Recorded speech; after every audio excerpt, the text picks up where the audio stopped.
আসসালামু আলাইকুম। আবরার এডুকেশন একাডেমির পক্ষ থেকে আপনাদের স্বাগতম এবং ঈদ মোবারক।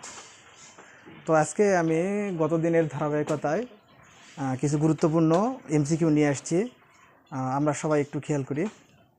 তো 6টা এমসিকিউ আছে আমাদের। 6টা এমসিকিউ এর মধ্যে আমরা এই 6টাই আজকে সলভ করবো ইনশাল্লাহ। প্রথমে একটা কি দেওয়া আছে, দেখো তো একটা কি দেওয়া আছে। প্রথমে একটা ত্রিভুজ দেওয়া আছে এবং ত্রিভুজ থেকে 2টা এমসিকিউ আমাদের উত্তর করতে বলছে, তাই না? মানে কি বলেছে, উদ্দীপক হতে 1 এবং 2 নম্বর প্রশ্নের উত্তর দাও, তাই তো? তো 1 নম্বর কি বলেছে দেখো তো, যে উদ্দীপক হতে বিডি এর দৈর্ঘ্য নির্ণয় করো। যদি উদ্দীপক হতে বিডি এর দৈর্ঘ্য নির্ণয় করতে বলে তাহলে কোন ত্রিভুজকে মিন করছে তোমরা বলো তো? এটা তাহলে এবিডি ত্রিভুজকে মিন করছে। তাহলে এবিডি ত্রিভুজ হতে দেখো তো, এটা যদি 60 ডিগ্রি হয় তাহলে এটা কয় ডিগ্রি? 60 ডিগ্রি। তার মানে এইটা হলো সূক্ষ্মকোণ।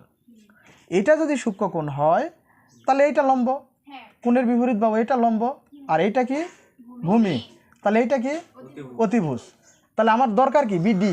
বিডি দরকার না এখানে? তাহলে বিডি যদি দরকার হয় তাহলে বিডি এর দৈর্ঘ্য যদি আমরা বের করতে চাই তাহলে এটা কি? ভূমি। ভূমি আর অতিভুজের মধ্যে সম্পর্ক কি বলো তো? Cos theta, right. তাহলে আমরা লিখব কি? 1 নাম্বার আমরা লিখব হলো কস কত ডিগ্রি? 60 ডিগ্রি। তাহলে ভূমি ভাগ অতিভুজ। ভূমি এখানে কি বলো তো? বিডি। বিডি ডিভাইড কত? এডি মানে 12, তাই না? কস ডিগ্রির মান কত বলো তো?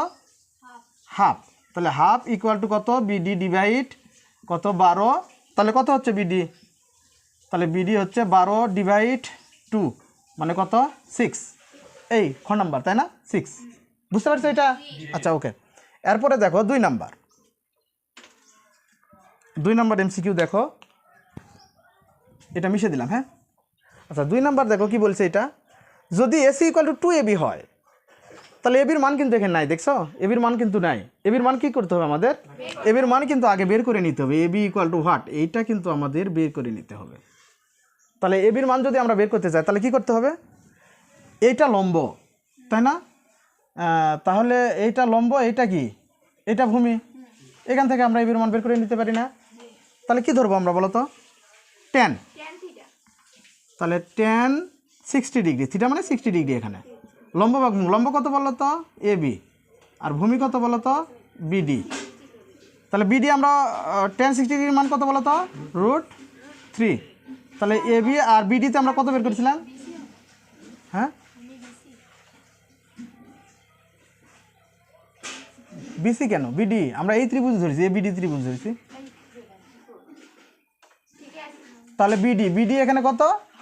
বিডির মান কত বের করেছিলাম আমরা, মনে আছে? 6। তাহলে এবি ইকুয়াল টু কত?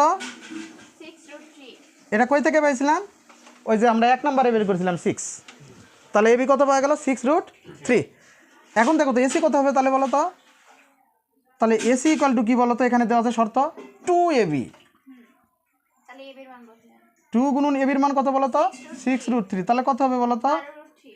তাহলে 12√3।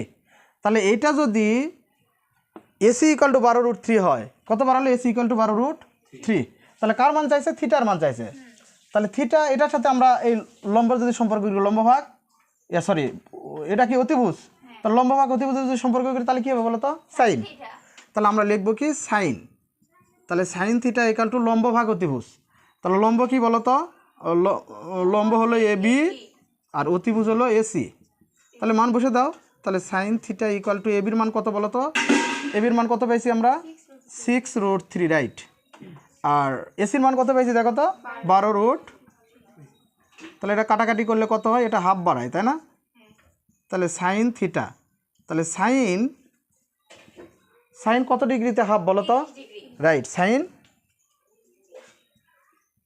30 ডিগ্রি। তাহলে থিটার মান কত বাড়ালো? তাহলে 30 ডিগ্রি আসে না? এই যে থিটার মান 30 ডিগ্রি। বোঝা গেল এটা? আচ্ছা, তাহলে 2টা হলো। এখন দেখো 3 নাম্বার। 3 নাম্বার কিন্তু খুবই সহজ। বলো তো এটা 3 নাম্বার কী হবে? আমরা না দেখে অ্যান্সার বলতে পারবো। 3 number, cosec A plus cot A equal to cosec A minus caught A equal to কত দেওয়া আছে? হাফ। তাহলে cosec A minus caught A equal to half দেওয়া আছে। তাহলে কোসেক এ প্লাস কট এ কত হবে? তাহলে কোসেক এ প্লাস কট এ হবে কত? 2 হবে। কারণ এইটা যদি হাফ হয় তাহলে এটা 2, তাহলে এটা 2 অ্যান্সার। এখন 4 নাম্বার উদ্দীপকতে সাইনে বের করো। তাহলে এটা 3 নাম্বার যদি হয় এটা, তাহলে আমরা কয় নাম্বার করব? 4। তাহলে 4 কি আছে? সাইনে চাইছে, তাই না? আগে দুইটা আমরা লিখি। Cosec A minus caught A equal to কত বলো তো? হাফ, তাই না? এটা হাফ না? আর আমরা ওটা কত বের করলাম বলো তো? কোসেক এ প্লাস কট এ। এটা তাহলে উল্টে যাবে, উল্টে গেলে কত বের হয়েছিল? 2। এই দুটো যদি যোগ করে দেওয়া হয় তাহলে 2 কোসেক এ কটে কটে কাটা, আর এটা কত হলো? হাফ আর 2 যোগ করলে কত হয়? তাহলে 2 দুগুণে 4, তাহলে 5/2।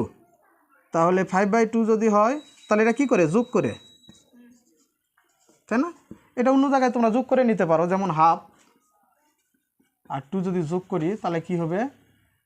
2 তাহলে 2 1 1 প্লাস 2 দুগুণে 4, তাহলে কত হয়? 4 এর 5, 5 এর 2, তাহলে 5/2।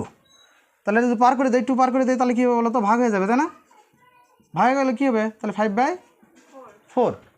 কোসেক কার বিপরীত? সাইনের বিপরীত। চাইছে কি? সাইনই চাইছে। দেখো সাইনে কত, তাহলে সাইনে ইকুয়াল টু কী হবে? 4/5 হলো না? এই তো সহজ। তাহলে আছে অ্যান্সার? হ্যাঁ, এই যে আছে। তাহলে এটা হয়ে গেল। এখন 5 দেখো, এটা বুঝতে পারছো সবাই? বোঝা গেছে? আচ্ছা, ওকে। এখন দেখো 5 নাম্বার কি বলছে বলো তো?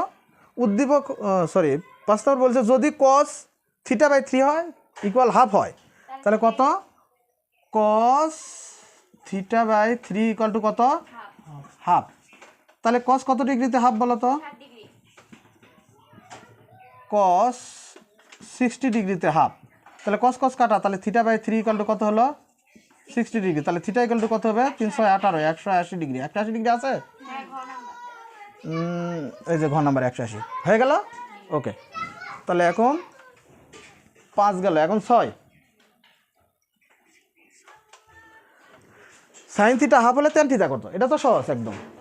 তাহলে সাইন থিটা কত? হাফ। সাইন কত ডিগ্রিতে হাফ বলো তো? তাহলে সাইন 30 ডিগ্রি। তাহলে থিটার মান কত বাড়ালো? 30 ডিগ্রি। এখন চাইছে কি? tan theta. tan কত হবে বলো তো? tan থিটা ইকুয়াল টু কী হবে? তাহলে tan 30 ডিগ্রি। tan 30 ডিগ্রির মান কত? তাহলে tan 30 ডিগ্রির মান 1/√3। কই 1/√3 আছে? হ্যাঁ, বোঝা গেল? সহজ না? তাহলে আজকে এই পর্যন্ত। আল্লাহ হাফেজ।